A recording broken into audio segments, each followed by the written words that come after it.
Okay, let's unpack this. Welcome back to the deep dive, where we take complex financial sources, cut through all the noise, and really just hand you the distilled knowledge you need. Today, we are deep diving into what I think is, the holy grail of tax planning, adjustments to income.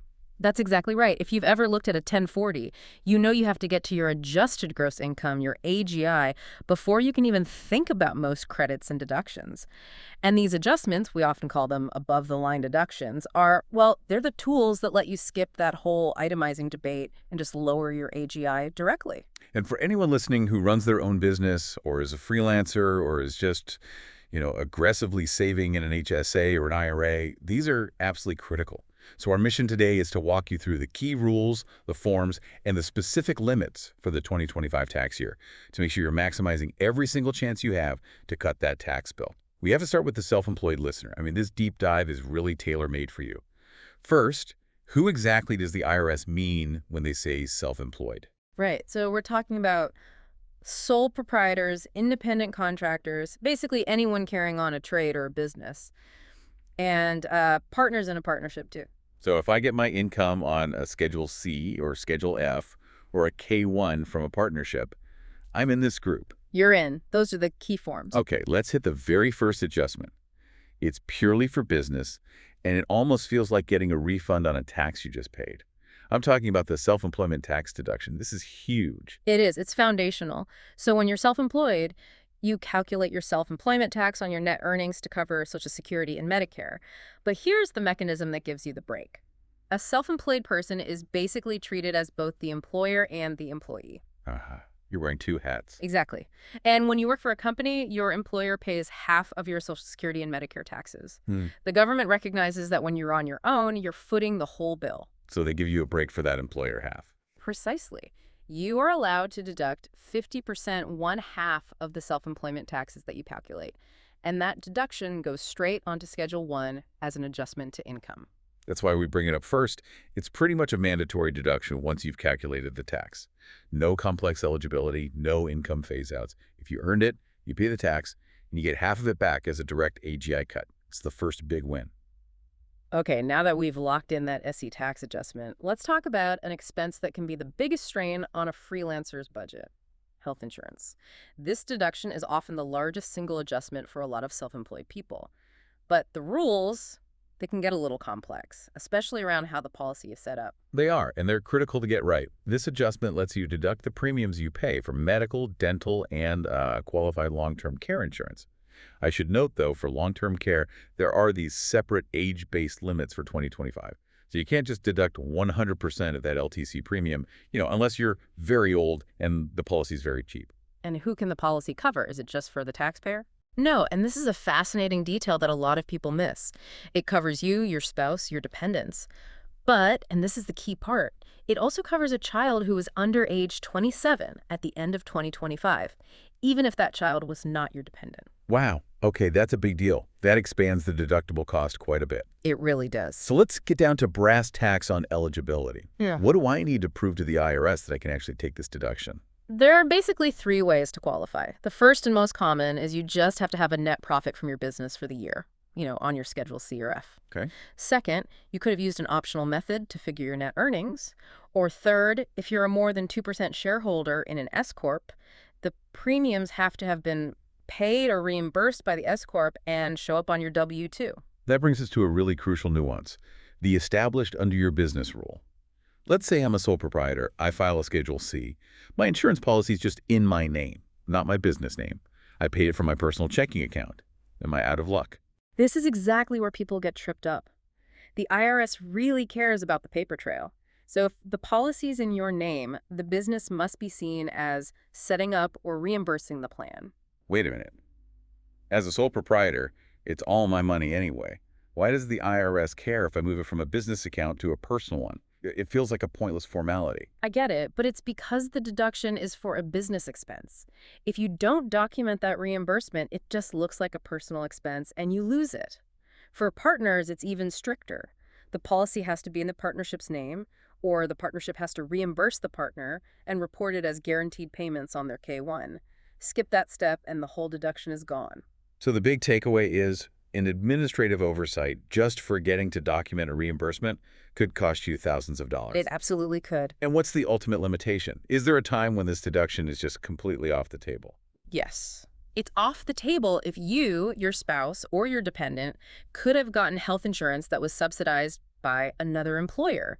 Even if you choose not to take that employer coverage, if it was available, you're barred from taking the deduction for that person's premiums. Okay, so you can't game the system. Right. And two last quick notes. First, if you itemize, you have to subtract this deduction from your medical expenses on Schedule A. You can't double dip.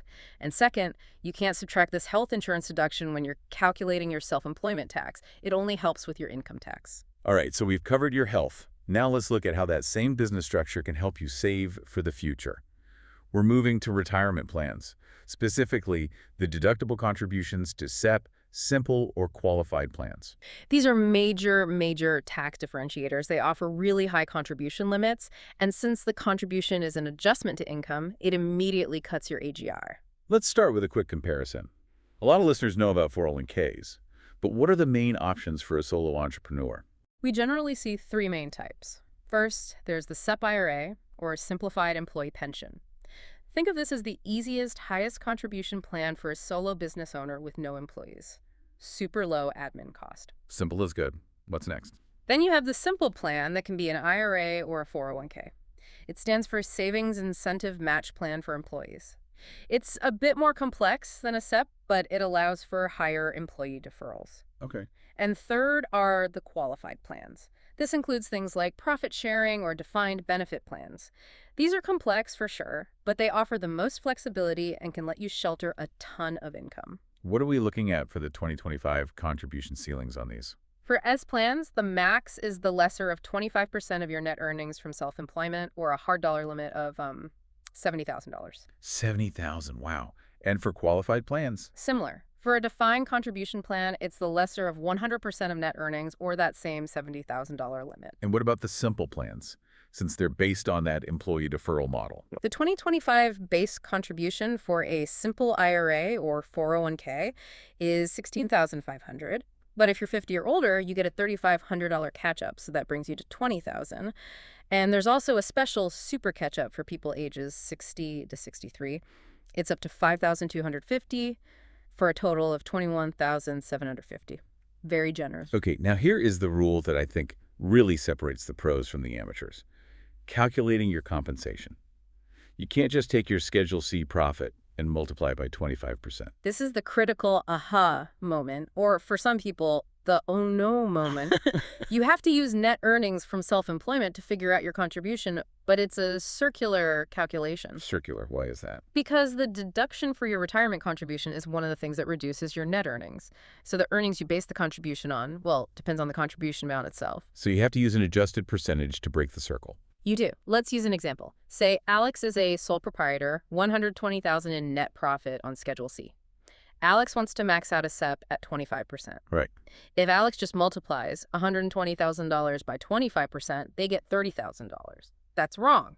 And it would be a disallowed contribution. Why? Because the compensation has to first be reduced by half of the self-employment tax and then by the contribution itself. So to fix this, you have to use a lower effective rate. For a 25% plan, the effective rate on your profit is actually 20%. So the key point is the rate is not 25%. It is absolutely not 25%. Using the wrong math could mean thousands of dollars of your contribution is non-deductible. That's a huge missed tax savings and could trigger penalties. You have to use the adjusted rate. The takeaway is use the IRS worksheet or software that does it for you. And a quick tip for our listeners who are partners. Yes. Guaranteed payments to limited partners usually are not considered net income from self-employment, which completely changes their calculation. Right. And of course, Roth contributions, while they're fantastic for tax-free growth, they're not deductible as an adjustment to income. Let's shift gears to the Health Savings Account, or HSA. This is where it gets really interesting, because the HSA is often called the most powerful tax vehicle out there, period, even if you're not self-employed. It definitely earns that title. It's because of the triple advantage. First, your contributions are tax deductible as an adjustment to income. Oh. Second, the money rolls over every year and grows tax deferred. And third, when you take it out for qualified medical expenses, the distributions are completely tax-free. You just can't beat that combination. But to get that triple advantage, you have to meet 4 really strict eligibility rules. What are they? And you have to meet all four on the first day of the month. Right. 1, you have to be covered by a high-deductible health plan, an HDHP. Okay. 2, you can't have any other health coverage that isn't an HDHP. Okay. 3, you can't be enrolled in Medicare. And 4, you can't be claimed as a dependent on someone else's tax return. That second point is key. If my spouse has a traditional PPO plan, does that disqualify me? If it's a family plan that covers you, then yes, you're disqualified. But if your spouse's plan is self-only and you have no other coverage besides your HDHP, you're still eligible. Let's talk about the infamous last month rule. It can be a huge benefit, but also a huge trap. It is one of the riskiest rules. Basically, if you are covered by an HDHP on December 1st, you are considered eligible to make the entire year's maximum contribution. Which sounds great. It sounds amazing. Yeah. But here's the catch. You have to remain eligible during a very long testing period that runs all the way through December 31st of the next year. So it's like tax probation. You get the benefit now, but if you switch to a different plan next summer, the IRS can claw back the benefit and hit you with penalties. Exactly right. You are committing to that HDHP for a long time, Yeah. or you risk losing that triple advantage retroactively. Can you run through the 2025 HDHP requirements and the contribution limits? Sure. For self-only coverage, the HDHP must have a minimum deductible of $1,650 and a max out-of-pocket of $8,300. The HSA contribution limit is $4,150. And for families? For family coverage, the minimum deductible is $3,300 with a max out-of-pocket of $16,600. And the max HSA contribution is $8,300. And to catch up for being 55 or older is still $1,000? Yes, an extra $1,000 is available. And remember, you can make your 2025 contributions all the way up to April 15th, 2026. What counts as a qualified medical expense? Any surprises in the law now? Well, one key change that helps a lot of people is that over-the-counter medicine, even if it's not prescribed, and menstrual care products are now qualified expenses. That really broadens the use of the funds. But here's a critical distinction people get wrong. The premiums for your HDHP itself are not a qualified medical expense. You can't pay your monthly premium with your HSA. But premiums for long-term care, COBRA, or Medicare for those over 65 do count. And if you misuse the funds? If you take money out for something that's not a qualified medical expense, it gets included in your income and you get hit with a stiff 20% additional tax. Unless, you're over 65, become disabled, or die. Okay, we'll finish with the classic savings tool, the Individual Retirement Arrangement, or IRA. It shares that same great contribution deadline as the HSA. That's right. For both the traditional and a Roth IRA, you have until April 15th of the following year to make a contribution. So a check you write in February of 26 can still count for your 2025 tax year. And the 2025 contribution limits. It's the smaller of $7,000 or $8,000 if you're 50 or older because of the $1,000 catch-up, or 100% of your taxable compensation for the year. How is compensation defined for an IRA, especially for our self-employed listeners? So compensation is basically what you earn from working: wages, salaries, professional fees, and importantly, net earnings from self-employment.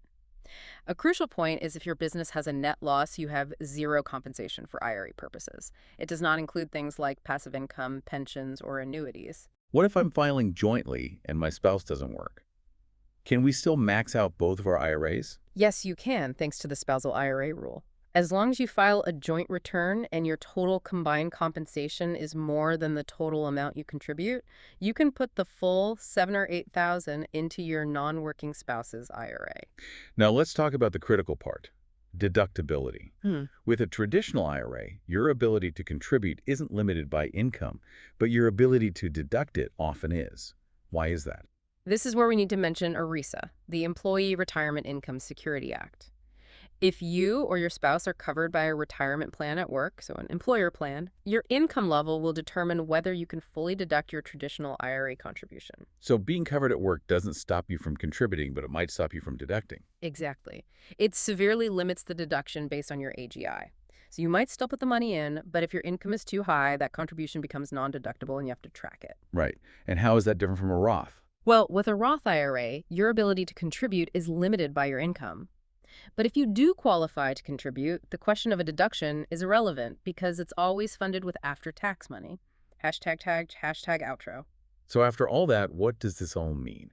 We've really focused today on the most valuable tax tools for the self-employed and for anyone who is a proactive saver. These adjustments to income on Schedule 1 are just so powerful. They let you bypass the whole messy world of itemizing, and they cut your AGI directly, which then affects everything else, from education credits to whether you can even make those Roth contributions. It's all about the interplay. We saw how you can link your self-employment income to your tax strategy, deducting half your SE tax, making huge SFP contributions.